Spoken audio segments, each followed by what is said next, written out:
हे शत्रु, मैंने ये मृत्यु पाश फैला दिए हैं, तू इनको पार करके छूट नहीं सकता।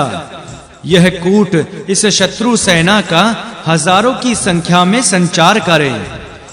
धूप चढ़ी हुई है और यह होम अग्नि के कारण 1000 गुना बढ़ चुका है। हे भव, प्रश्न बाहु और सर्व नामक देवों, इस शत्रु सेना का संहार करो। ये शत्रु भूख, दरिद्रता, वध और भय के कारण मृत्यु के मुख में चले जाएं। हे इंद्र और शर्व अक्ष और जालों के द्वारा इस शत्रु सेना का संहार करो। हे शत्रुओं, तुम हमारे मंत्र बल से पराजित, भयभीत एवं दलित होकर यहाँ से भाग जाओ। बृहस्पति के द्वारा मंत्र बल से प्रभावित इनमें से एक भी ना बचे। इन शत्रुओं के आयुध ना उठ सकें, इनके हाथ बाण चलाने में समर्थ ना हो। इन अत्यधिक भयभीत शत्रुओं के मर्म स्थलों को हमारे बाण बींध दें। छाया, पृथ्वी एवं आकाश सभी देवों के साथ इन शत्रुओं को शाप दें। ये शत्रु अथर्ववेद के किसी विद्वान का आश्रय ना ले सकें और प्रतिष्ठा की प्राप्ति ना करें। ये एक दूसरे के प्रति विद्वेष करते हुए मृत्यु को प्राप्त हों। चारों दिशाएं अग्निदेव के रथ की 4 अश्वतरियां अर्थात खच्चरियां हैं। यज्ञ का पुरोडाश उन खच्चरियों का सुम है तथा अंतरिक्ष उनका निवास स्थान है। धरती और आकाश के बीच का भाग बाण और वाणी उस रथ को हाँकने वाला सारथी है। संवत्सर अग्निदेव का रथ, परिवत्सर उसका पिछला भाग, विराट लगाम और अग्नि मुख तथा चंद्रमा उसका सारथी है। हे राजन, इधर से उधर से एवं सभी ओर से आपकी शोभन जय हो। इन मित्रों की विजय के लिए यह आहुति उत्तम हो। आपके शत्रु हार जाएं और मित्र विजयी हों। मैं नीले और लाल डोरों से इन शत्रुओं को लपेटता हूँ। यह आहुति मित्रों के लिए कल्याणकारी और शत्रुओं के लिए हानिकारक हो। सूक्त 9वां देवता मंत्र में बताए गए। विराट के दोनों वत्स कहां से उत्पन्न हुए? उनमें से एक किसी लोक से उत्पन्न हुआ। उनमें से पृथ्वी से कौन सा वत्स उत्पन्न हुआ? विराट के दोनों वत्स जल से निकले। मैं तुमसे पूछता हूं कि तुमने इन्हें किस प्रकार समझा है? जिसने जल को महत्व देते हुए क्रंदन किया है और जल को त्रिभुज बनाकर सोता रहा, विराट का यह वत्स अभिलाषा पूर्ण करने वाला है। उसने दूसरों के शरीर को अपनी गुफा बनाया है। इनमें से 3 बृहती एवं महत्वपूर्ण है तथा चौथी वाणी है। विद्वान ब्रह्मा ने इस वाणी को तपस्या के द्वारा जाना। एकाकी रहने वाला ही इनमें से एक को जान सकता है। बृहती से 5 सोम निर्मित हुए। इनमें से छठे से 5 का निर्माण हुआ, अर्थात ब्रह्म से 5 तत्व पृथ्वी, जल, तेज, वायु और आकाश की उत्पत्ति हुई। बृहती से उत्पन्न हुआ तो बृहती निर्मित कैसे हुई? बृहती मात्राओं अर्थात 5 तन मात्राओं से बढ़कर है, क्योंकि 5 तन मात्राएं अपनी माता प्रकृति से जन्मती हैं। ये माया से ही उत्पन्न हुई। इस प्रकार मातली माया से महान है। यह धौ वैश्य वानर अग्नि पर ही स्थित है। धरती और आकाश जहां तक हैं वहां तक अग्निदेव बाधा पहुंचा सकते हैं। दिन के छठे भाग से स्तोत्र उत्पन्न हुआ, उस छठे भाग से ये आते हैं। हे कश्यप ऋषि, आप युक्त और योग्य को संयुक्त करते हैं। हम 6 ऋषि तुमसे पूछते हैं कि विराट को ब्रह्म का पिता क्यों नहीं कहा जाता है? इन सखाओं को उस ब्रह्म का उपदेश करो जिसके अनुपस्थित होने पर यज्ञ नहीं होते तथा जिसके उपस्थित होने पर यज्ञ का अनुष्ठान होता है, जिससे संबंधित व्रत होने पर यज्ञ प्राप्त होता है, उस विराट के परम व्योम में होने की बात कही जाती है। हे ऋषियों, प्राण वायु से हीन विराट प्राण वायु का सेवन करने वाली प्रजाओं के प्राण के रूप में प्रवेश करता है।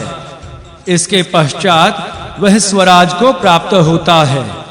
अनुरूप एवं जीवित विश्व में विराट को देखा जाता है तथा नहीं भी देखा जाता। प्रजापति विराट के मिथुन को जानते हैं। ऋतुओं और कल्पों के जानने वाले भी वे ही हैं। प्रजापति ही इसके क्रमों को जानते हैं कि वे कितने हैं तथा वे ही इसके स्थानों की संख्या जानते हैं। वह विराट ही है जो सबसे पहले उषा के रूप में उत्पन्न हुआ था तथा उसी ने सृष्टि का अंधकार मिटाया था।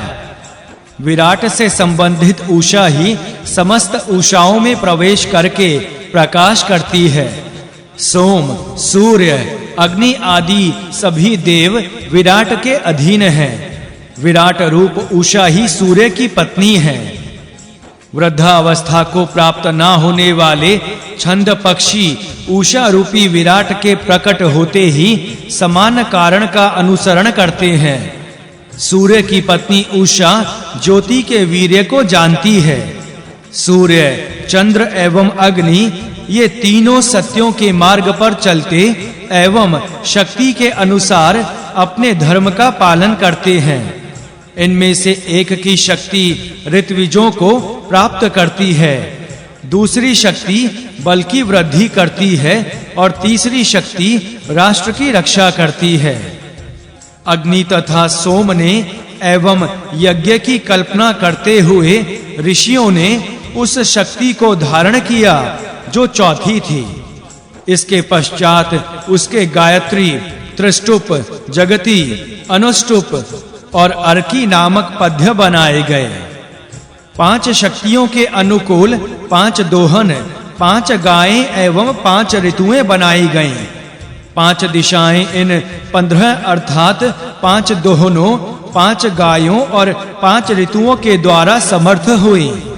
ये योगी के लिए एक लोक के रूप में बनी। ऋतु अर्थात सत्य से पहले पहल 6 ने जन्म लिया। 6 साम दिन के 6 विभागों को वहन करते हैं। 6 साम पृथ्वी का अनुगमन करते हैं। धरती, आकाश एवं 6 मास ये सब उष्णता से संबंधित हैं। 6 मास शीत ऋतु के और 6 मास ग्रीष्म ऋतु के कहे गए हैं। हमें सत्य बताओ कि उनके अतिरिक्त कौन है? विद्वान लोग 7 सुंदर पर्णों, 7 छंदों और 7 दीक्षाओं को जानते हैं। 7 होमों को 7 समिधाएं, 7 मधु और 7 ऋतुएं हैं। पुरुष को 7 प्रकार के घृत प्राप्त होते हैं। हमने ऐसा भी सुना है कि इसी प्रकार गृध्र भी 7 हैं। 7 छंद और 4 उत्तर अर्थात वेद परस्पर संबंधित हैं। ये दोनों प्रकार के 7 एक दूसरे में स्थित हैं। स्तोम उनमें किस प्रकार स्थित रहते हैं तथा वे स्तोत्रों में किस प्रकार समाहित होते हैं। विवृत में गायत्री किस प्रकार व्याप्त तथा त्रिष्टुप 15 वर्णों से किस प्रकार निर्मित होता है। जगती छंद 33 वर्णों से किस प्रकार बनता है और अनुष्टुप में 21 वर्ण किस प्रकार होते हैं। ऋतु से सर्वप्रथम 8 भूत अर्थात तत्व उत्पन्न हुए। हे इंद्र, वे 8 दिव्य ऋत्विज हैं। 8 योनियों और 8 पुत्रों वाली माता अदिति अष्टमी तिथि की रात में हव्य ग्रहण करती हैं।